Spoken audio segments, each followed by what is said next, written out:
Hello বন্ধুরা, আজ আমি আপনাদের জন্য নিয়ে এলাম একটা লাভ স্টোরি যার নাম অলয়। আমার রিকোয়েস্ট, আজকের মুভিটা আপনারা শেষ পর্যন্ত শুনবেন। তো কথা না বাড়িয়ে মুভির শুরুতেই আমরা চলে যাই। মুভির শুরুতেই আমরা একটা ছেলেকে দেখতে পাই যার নাম হচ্ছে জাং। আর জাং সারাদিন ছোটখাটো কাজ করে, যেমন ক্লিনিকের কাজ এবং ছোট ছোট ডেলিভারির কাজ করে। আর রাতের বেলায় সে পার্কিং এরিয়াতে কাজ করার জন্য আসে। আর এখানে আসার মূল কারণ হচ্ছে এখানে যে বয়স্ক লোকটা কাজ করে সে মূলত রিটায়ারমেন্ট নিয়েছে, অন্য শহরে চলে আসছে। তো তার বদলে আমাদের জাং কাজ করতে এসেছে। তো ওই বয়স্ক লোকটার সাথে যখন জাংয়ের দেখা হয় আমরা তাদের কথাই বুঝতে পারি তারা পূর্ব পরিচিত। এবং ওই বয়স্ক লোকটা জাংকে অ্যাডভাইস দিয়ে বলে, এই বয়সে তোমার এত পরিশ্রম করা ঠিক না, নিজের শরীরে খেয়াল রেখো। আর এই কথা বলে বয়স্ক লোকটা চলে যায়। তো যাই হোক, এরপর জাং ওই বয়স্ক লোকটির জায়গায় বসে পড়ে, কেবিনে বসে পড়ে, যেটা পার্কিং এর এন্ট্রি গেট ছিল, মানে কোন গাড়ি আসবে যাবে এটার হিসাব রাখবে। আর তারপরও একটা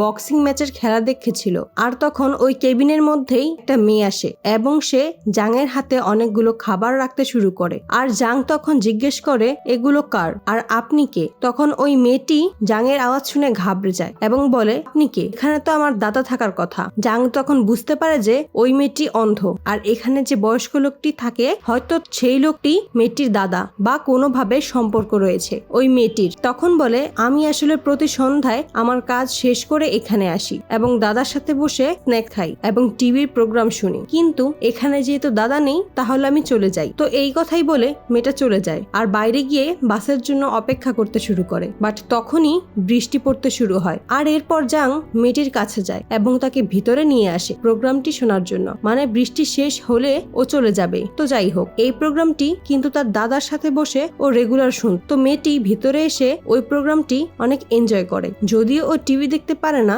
বাট কানে শুনে। আর শোনার পরে মেয়েটি সেখান থেকে চলে যায়। আর এখানে আমরা জানতে পারি ওই মেয়েটির নাম হচ্ছে জেনি, যে এক কল সেন্টারে কাজ করে। মানে বুঝতেই পারছো, একটা অন্ধ মেয়ে কথা বলা ছাড়া আর কোনো কাজ করতে পারবে না। পরের দিন আমরা দেখি জাং একটা বক্সিং ক্লাবে যায় এবং ওই বক্সিং ক্লাবের যে ওনার বা কোচ তার কাছে গিয়ে ক্ষমা চায় এবং বলে, আমি যেটা করেছি তার জন্য আমি ক্ষমা চাচ্ছি। তবে তারপরেও কোচ ওর ওপর অনেক রেগে এবং বলে, আমি আমার ছেলেকে না খাইয়ে তোকে মানুষ করেছি, কোনো অভাব রাখিনি, আর তুই হুট করে হাওয়া হয়ে গিয়েছিস গত 5 বছর আগে, আর কোনো খবর নেই। তো এটা বলে সে উঠে চলে যায়। আর এরপর জাং যখন এখান থেকে চলে যেতে লাগে তখন সেকেন্ড কোচ আসে এবং সে ওখানকার সকল বক্সারদের সাথে জাংয়ের পরিচয় করিয়ে দেয় যে 1999 সালে যে ন্যাশনাল বক্সিং গেমস হয়েছিল সেখানে সমস্ত মেডেল জিতেছিল, এমন ফাইনালে যে তার অ্যাপয়েন্টমেন্টকে খুব সহজে নকআউট করে দিয়েছিল। আর এই কথার পর ওই ক্লাবের বর্তমান সেরা বক্সার জ্যাংকে চ্যালেঞ্জ করে এবং বলে, তুই একসময় তো আমাকে হারিয়েছিলি, বাট এখন আমি নিজেকে এত ডেভেলপ করেছি যে তুই আমার সামনে টিকতেও পারবি না। তবে তারপরও জ্যাং ওর চ্যালেঞ্জ করে না। তখনই সেখানকার ওনার চলে আসে, যার কাছে জ্যাং একটু আগে ক্ষমা চেয়েছিল এবং একসময় সে জ্যাংয়ের কোচ ছিল। তো জ্যাংকে সে বলে, তুই ওর সাথে একটা রাউন্ড খেলবি, এটা তোর করা উচিত। কিন্তু জ্যাং ডাইরেক্ট মানা করে দেয়, সে আমি কোনোভাবেই আর বক্সিং করব না, মানে এখানে অবশ্যই কোনো গোপন রহস্য আছে। তো এই কথা শোনার পর ওর কোচকে রেগে একটা থাপ্পড় মারে এবং ওখান থেকে বের করে দেয়। তবে তারপরও জ্যাং উল্টো সরি বলে সেখান থেকে বেরিয়ে যায়। এরপর রাতের বেলা যখন পার্কিং এরিয়াতে ওই কেবিনের কাজ করতে থাকে তখন জেনি আরো একবার ওই টিভি প্রোগ্রাম দেখার জন্য আসে, যে প্রোগ্রামটি প্রতি রাতে ওর পাতানো দাদার সাথে এটা অবশ্যই ওর পাতানো দাদা, কারণ আপন দাদা হলে তো জেনির সাথে দেখা করেই যেত। এরপর জ্যাং এর সাথে বসে ও প্রোগ্রামটি দেখছে। তো সেখানে আমরা দেখি জেনি বারবার নাকে হাত দিচ্ছে আর তারপর জানালা খোলার জন্য অ্যাকচুয়ালি জ্যাং এর জুতো দিয়ে অনেক বিশ্রী গন্ধ আসছিল। জ্যাংও এই বিষয়টা বুঝতে পারে, কিছুটা ইতস্ত বোধ করে। তো যাই হোক, এরপর জেনি জ্যাংকে প্রোগ্রামের ব্যাপারে জিজ্ঞেস করে আর জ্যাং তখন পুরো প্রোগ্রামটি প্লেন করতে শুরু করে, যেমন কে কোন ড্রেস পরেছে, আশেপাশের লোকেশনটা কেমন। তো এরপর যখন প্রোগ্রামটি শেষ হয় তখন জ্যাং ওকে বক্সটা ফেরত দিয়ে দেয় যেটার মধ্যে ও স্ন্যাক নিয়ে এসেছিল। এরপর জেনি জ্যাংকের দিকে হাত বাড়িয়ে দেয় ইন্ট্রোডিউস হওয়ার জন্য, মানে পরিচিত হওয়ার জন্য। বাট জ্যাং হাত মেলানে একটু হেজিটেট ফিল করে, কারণ জ্যাং পুরোপুরি একা একা থাকে, কারোর সাথে কথাবার্তা বলতে চায় না, মানে ও পুরো দুনিয়া থেকে আলাদা হয়ে থাকে। তবে তারপরও যখন জেনির সাথে হাত মেলায় তখন জেনি বলে, তোমার হাত অনেক শক্ত, তুমি কি রেগুলার অনেক কঠিন কাজ করো না? কিন্তু জ্যাং এটার কোনো উত্তর দেয় না। এরপর জেনি সেখান থেকে চলে যায় আর পরের দিন জ্যাং জেনির জন্যই অপেক্ষা করতে থাকে। থাকে। এবং আজকে কিছু জ্যাং নতুন জামা কাপড় পরেছে এবং নতুন জুতাও পরে নিয়েছে। এরপর জেনি যখন ভেতরে আসে তখন ওই নতুন জুতোর গন্ধ বুঝে ফেলে যে আজকে জ্যাং নতুন জুতো পরে এসেছে। তো জেনি একটু মজা করেই বলে, নতুন জুতো নিয়েছো না? জ্যাং তখন ইতস্ততা বোধ করে বলে, না না, এটা আমি কিছুদিন আগেই নিয়েছি, আজকে জাস্ট পড়লাম। তো চলো আমরা প্রোগ্রাম দেখা শুরু করি। এরপর জেনি কিছুক্ষণ প্রোগ্রাম দেখে ইমোশনাল হয়ে দেখতে শুরু করে আর জ্যাংকে বলে, আসলে যে জিনিসটা আমরা দেখতে পাই না ওই জিনিসটা আমাদেরকে বেশি অনুভব করায়। তো এরপর জেনি প্রোগ্রামটা শেষ করে যখন চলে যাচ্ছিল তখন ওর পাশ দিয়ে অনেক জোরে একটা গাড়ি যায় এবং অনেক জোরে হর্ন বাজায়। এই কারণে জেনি ভয় পেয়ে পাশে পড়ে যায় এবং পাশেই ছিল 7-Up-এর কাচের বোতলের ট্রে। তো জেনি সেটার উপরই পড়ে যাওয়ার কারণে ট্রেটা পড়ে যায় এবং সমস্ত কাচ ভেঙে যায়। এবং জেনি যখন ওই লাঠিটা খোঁজার জন্য কাচের উপর হাত রাখতে যাবে তখনই জ্যাং অল্পের জন্য তা ধরে ফেলে, কিন্তু পড়ে যাওয়ার কারণে জেনির পা মচকে গিয়েছে। এই জন্য জ্যাং ওকে হসপিটালে নিয়ে যায়। তারপর জেনির পা ব্যান্ডেজ করে আনে এবং জ্যাং জেনিকে বাসায় পৌঁছে দেওয়ার জন্য নিয়ে যায়। কিন্তু জেনি নিজের পা দিয়ে হাঁটতে না পারার কারণে জ্যাং ওকে কাঁধে তুলে নিয়ে যায়, কিন্তু সেখানে অনেকগুলো সিঁড়ি ছিল। এ কারণে জ্যাং ক্লান্ত হয়ে যায়। আর যখন জেনি ওকে বলে, তুমি কি আমাকে আরেকটা কাজ করে দিতে পারবে? আমার বাসার যে ড্রেনেজ সিস্টেম রয়েছে সেটার পাইপ বন্ধ হয়ে গিয়েছে, তো ওটাকে একটু ঠিক করে দেবে। কি আর করার, আমাদের জ্যাং সেটা ঠিকতে যায় এবং গিয়ে দেখ পায় ওটার ভেতরে পাইপে একটা কাপড় আটকে রয়েছে, এজন্যই পানি বের হচ্ছিল না। তো এরপর জ্যাং ওটা ঠিক করে চলে আসতে লাগে। আর তখন জেনি ওকে কনসার্টের 2টো টিকিট দেয় এবং বলে, এই টিকিট দিয়ে তুমি তোমার কোনো বান্ধবী বা বন্ধুর সাথে কনসার্টে যেতে পারো। বাট জং বলে, আমার কোনো বন্ধু নেই। আর জেনি তখন বলে যে ঠিক আছে, তাহলে আমরা দুজন যাব।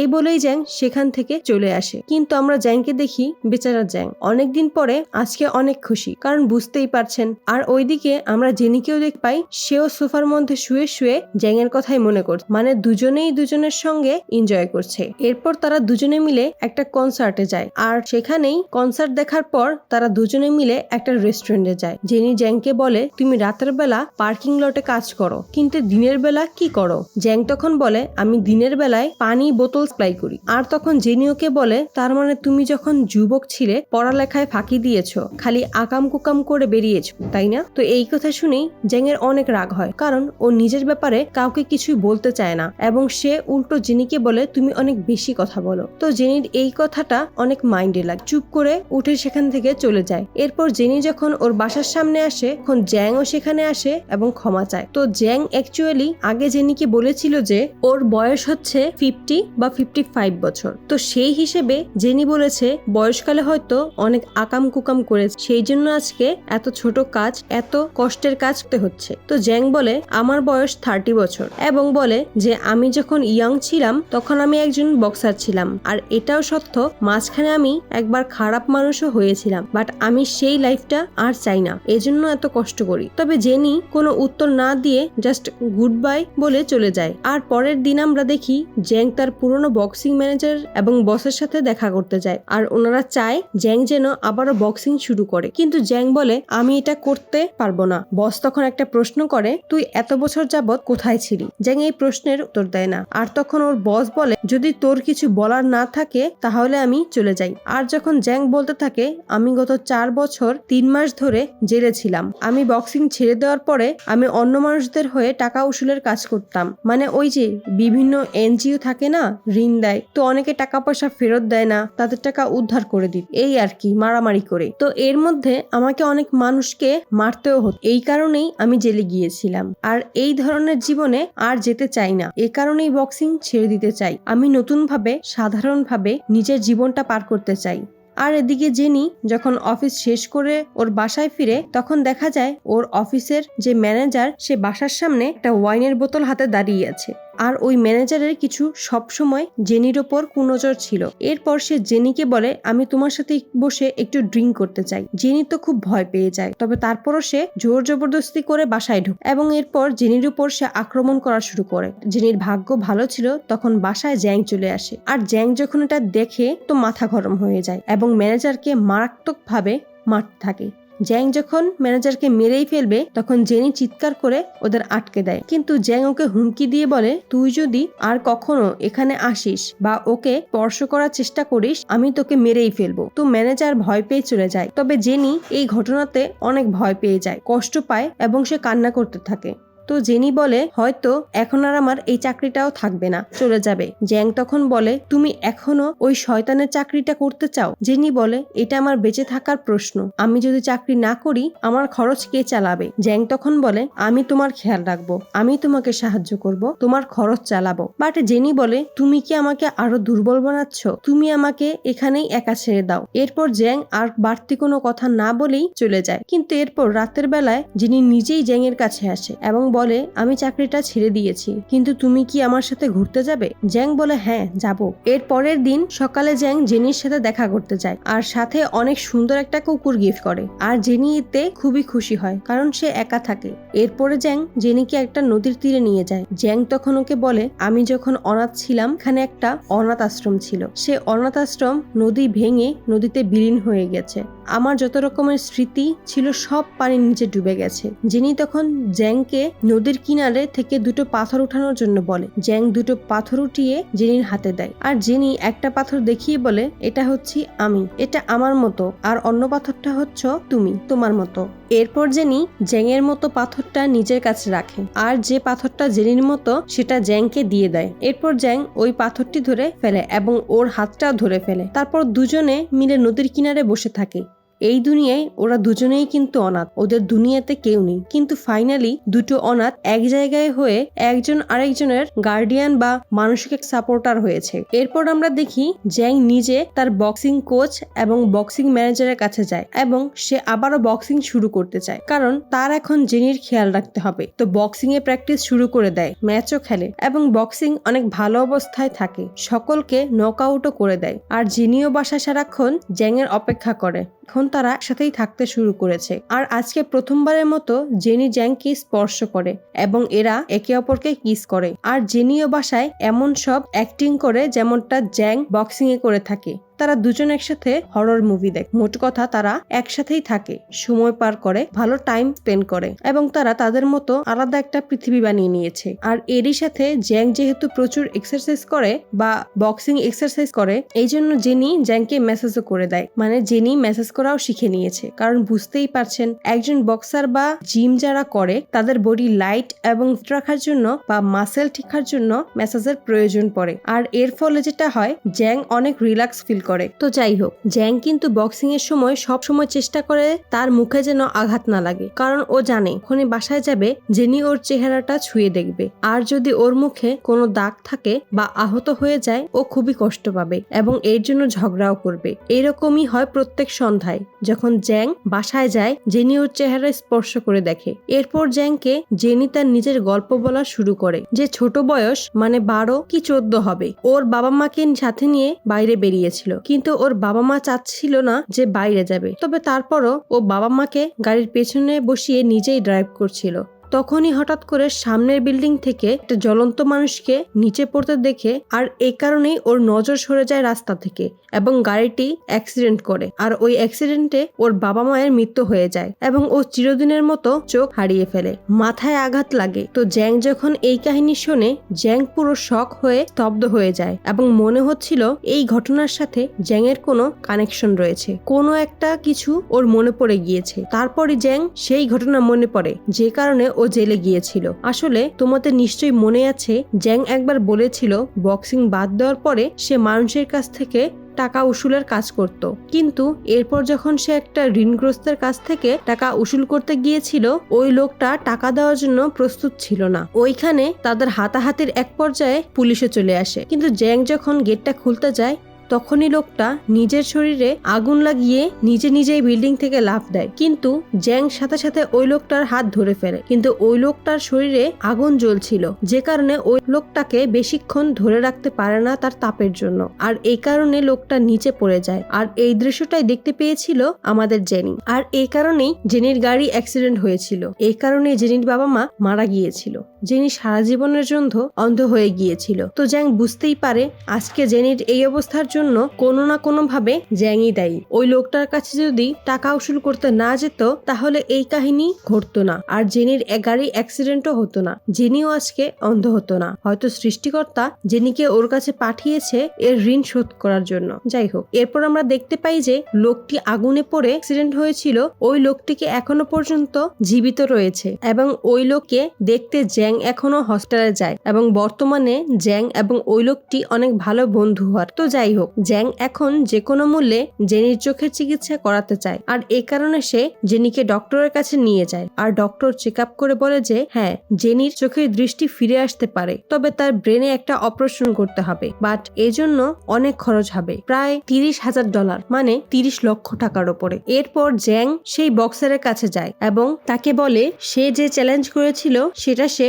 অ্যাকসেপ্ট করে নেবে। এখানে লক্ষণীয়, এই বক্সার কিন্তু এখন অনেক ধনী হয়ে গিয়েছে। ওদের যে আগের ক্লাব ছিল সেই ক্লাবটা ছেড়ে দিয়েছে এবং সে বর্তমানে অনেক বড় একটা বক্সার, যার নাম হচ্ছে জনি। অনেক বড় লোক, টাকা আছে, মেয়ে আছে। তো সে জ্যাংকে বলে আমি তোকে সাহায্য করব, আর তারপর সে একটা লোকের কাছে নিয়ে যায় আর ওই লোকটি নগদ $30,000 দিয়ে দেয়, একটা মোবাইল ফোনও দেয়, নকল পাসপোর্টও দেয়। আর ওই লোকটি বলে এটা কোনো নর্মালি বক্সিং ফাইট নয়, তোকে থাইল্যান্ড যেতে হবে এবং থাইল্যান্ডের পুলিশ যদি তোকে ধরে ফেলে আমরা কিন্তু কেউ তোকে তখন চিনব না। তারপরও জ্যাং এই শর্ত মেনে নেয় শুধুমাত্র জেনির জন্য। যাই হোক, এই ফাইটের জন্য জ্যাং এর পরিচয় লুকোতে হবে। এই জন্য জ্যাং করে কি, তার সমস্ত আইডি, পরিচয়, ডকুমেন্ট আগুনে পুড়িয়ে ফেলে। তবে সেখানে যাওয়ার আগে সে লাস্টবারের মতো জেনির কাছে যায় এবং আমরা দেখতে পাই জেনিকে অলরেডি হসপিটালে অ্যাডমিট করানো হয়েছে, 2-1 দিনের মধ্যে তার অপারেশন হবে। তো জেনি বলে আমার যদি চোখ ঠিক হয় আমি সর্বপ্রথম তোমাকে দেখতে চাই, তারপর ওই নদীর কিনারে তোমার সাথে বসতে চাই যেখানে এর আগেও আমরা বসেছিলাম, আর ওই নদীর কিনারে বসে আমরা একসাথে সূর্যাস্ত দেখতে চাই। তার সাথে জেনি এটাও বলে আচ্ছা এটা কেমন হবে তুমি যদি দেখতে খুব কুৎসিত হও। তো এটা বলে ওরা দুজনেই একসাথে হাসতে শুরু করে। এরপর জেনির অপারেশনের জন্য ডক্টর ভেতরে নিয়ে যায় এবং জ্যাং বেরিয়ে যায় থাইল্যান্ডের উদ্দেশ্যে সেই ইল্লিগাল ফাইটিং করার জন্য। এরপর জ্যাং এর সাথে জেনিকেও দেখতে পাই। জনি ওকে বলেছিল যে এই ফাইটে কোনো ধরনের রুলস নেই, এই বক্সিং যতক্ষণ চলবে ততক্ষণ পর্যন্ত একজন মারা না যায় বা বেহুশ না হয়ে যায়। খুবই ভয়ঙ্কর একটা ফাইট, যত রক্ত দর্শকরা তত বেশি এনজয় করে। আর তুমি এবার যার সাথে ফাইট করতে যাচ্ছ সে কিন্তু এ পর্যন্ত অনেক মানুষকে মেরে ফেলেছে, সে খুবই বিপজ্জনক একজন ফাইটার। তো এরপর গিয়ে জাংকে ওই বক্সারের সাথে ফাইট শুরু করে এবং এটা একটা ফ্রি স্টাইল ফাইট হবে, মানে কোনো নিয়ম নেই, কোনো রাউন্ড নেই, কিচ্ছু নেই। তো যাই হোক, এখানে মানুষ কি করে বক্সারদের উপর টাকা লাগায় এবং ডার্ক ওয়েবেও সম্প্রচারিত হয়, অনলাইনেও মানুষ টাকা লাগায়। প্রথম দিকে ওই ফাইটার জ্যাংকে অনেক খারাপ ভাবে মারে, কিন্তু শেষ পর্যন্ত জ্যাং ওই বক্সারটিকে কোনোভাবে হারিয়ে দেয়। তো জনি এটা দেখে শক খেয়ে যায় এবং চিন্তায় পড়ে যায়, কারণ জনি তার বসকে এখানে নিয়ে এসেছিল আর বলেছিল জ্যাং এই ম্যাচটা হারবে আর মরবেও, অনেক টাকা লাভ হবে যদি আপনি ওর প্রতিপক্ষের ওপর টাকা লাগান। তো ওই লোকটা জনির কথা মতোই সব টাকা ওই প্রতিপক্ষের ওপর লাগিয়েছিল, কিন্তু জ্যাং জিতে গিয়েছে, সমস্ত পয়সা ডুবে গেছে। তো তখন ওই লোকটা জনিকে হুমকি দিয়ে বলে তুই যদি জীবিত থাকতে চাস আমার সমস্ত টাকা আমাকে ফিরিয়ে দিবি, তা না হলে কালকে তোর লাশ পড়বে। তো এরপর জ্যাং ওর সমস্ত টাকা জিতে নিজের দেশে ফিরে আসছিল এবং সে হসপিটালে কল করে। হসপিটালের ডক্টর জানায় জেনির চোখ এখনো পুরোপুরি ঠিক হয়ে গিয়েছে। তো বিষয়টি জেনে জ্যাং অনেক খুশি হয়, কিন্তু তখনই একটা গাড়ি জ্যাংকে উড়িয়ে দেয় আর গাড়ি থেকে দুজন লোক বের হয়ে একজন লোক ওর কাছ থেকে এসে টাকার ব্যাগ ছিনিয়ে নেয়, আর একজন ওর পেট দুবার চাকু ঢুকিয়ে দেয় এবং জ্যাংকে যখন পুরোপুরি মেরেই ফেলবে তার আগেই একটা গাড়ি চলে আসে, যে কারণে ওরা দ্রুত সেখান থেকে পালিয়ে যায়। যে গাড়িটি জ্যাংকে উড়িয়ে দিয়েছিল সেই গাড়ির ভিতরে আমরা জনিকে দেখতে পাই, তার মানে এটা জনি করিয়েছে। আর অন্যদিকে আমরা জেনিকে দেখতে পাই যার চোখ এখন পুরোপুরি ঠিক হয়ে গিয়েছে এবং সে জাংয়ের অপেক্ষা করছে। কিন্তু এদিকে অনেক দিন কেটে যায়, তবুও জাংয়ের কোনো খোঁজ খবর পায় না। যখন পুলিশে কমপ্লেন করার জন্য যায় সেখানে পুলিশের কাছে কমপ্লেন লেখার জন্য তো আইডির প্রয়োজন হবে জাংয়ের, বাট জাং তো সব আইডি নষ্টই করে ফেলেছে। তো যেহেতু আইডি নেই পুলিশও কোনো রকম রকম কমপ্লেইন লিখে না। আর এদিকে জাংয়ের বাসাটা যখন খালি করা হচ্ছিল তখন একটা লোক পার্সেল নিয়ে আসে এবং সে জেনিকে এক পার্সেল দেয় যেটা জাংয়ের জন্য এসেছিল। এই পার্সেলের অ্যাড্রেসে জেনি যায় আর তখন আমরা দেখতে পাই পার্সেলটা মূলত পাঠিয়েছিল যে লোকটা নিজের শরীরে আগুন দিয়েছিল সে। আর একে দেখেই কিন্তু জেনির অ্যাক্সিডেন্ট হয়েছিল। তো জেনিকে দেখে ওই লোক চিনতে পারে এবং জেনির সম্পর্কে সবকিছুই বলে দেয় এবং পুরো ঘটনা খুলে বলে। তো জেনি যখন এগুলো শুনে পুরোই শক্ত হয়ে যায়।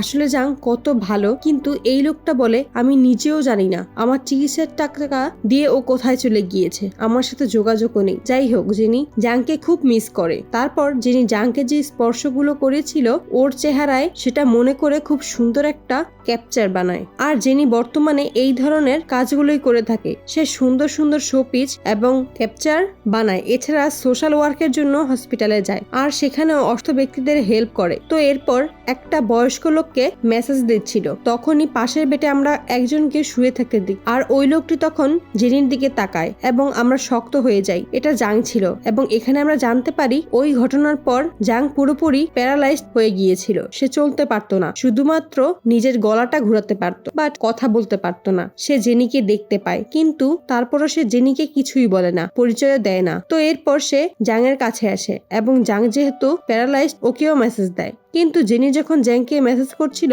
তখন মনে হয় এই দেহটা তো জ্যাংয়ের। এরকম একটা বড়ি তো আমি এর আগেও মেসেজ করেছি। কিন্তু যখন ওপরে নাম দেখে রোগীর, ও দেখতে পায় অন্য একজনের নাম যেখানে লেখা ছিল অন্য একটা নাম। এর কারণেই আমরা জানি ওই নকল পাসপোর্টের নামই তো এখানে এসেছে। আর যখন ওর অ্যাক্সিডেন্ট হয়েছিল তখন তো ওই নকল আইডি পাসপোর্টটাই ছিল। তো এই কারণে হসপিটালেও এই নামটাই দেওয়া হয়েছে। যাই হোক, আস্তে আস্তে জাং সুস্থ হয়ে ওঠে। আর একদিন জাং যখন বাজারের মধ্যে ছিল তখন হঠাৎ করেই আশেপাশে জেনি চলে আসে আর জেনির সাথে কুকুরটিও ছিল। কিন্তু কুকুরটি তখনই হঠাৎ করেই জাংয়ের গন্ধ পায় এবং দৌড়ে জাংয়ের কাছে আসে এবং জাংকে আদর করতে শুরু করে। আর জাং যেহেতু একটা স্টিকের সাহায্য চলাফেরা করে, ও তো পড়ে যায় আর তখনই দৌড়ে জেনিও চলে আসে আর সে জাংকে সরি বলে তার কুকুর এমন করছে বলে। আর জেনি এখানে জাংকে দেখে চিনে ফেলে, সেই লোকটাকেই তো আমি হসপিটালে দেখেছিলাম, তাকে মেসেজ করেছিলাম। আর জ্যাং তো জেনিকে চিনেছে, তবে তারপরও জ্যাং সেখান থেকে চলে যায়। এরপর জেনি তার কুকুরটিকে নিয়ে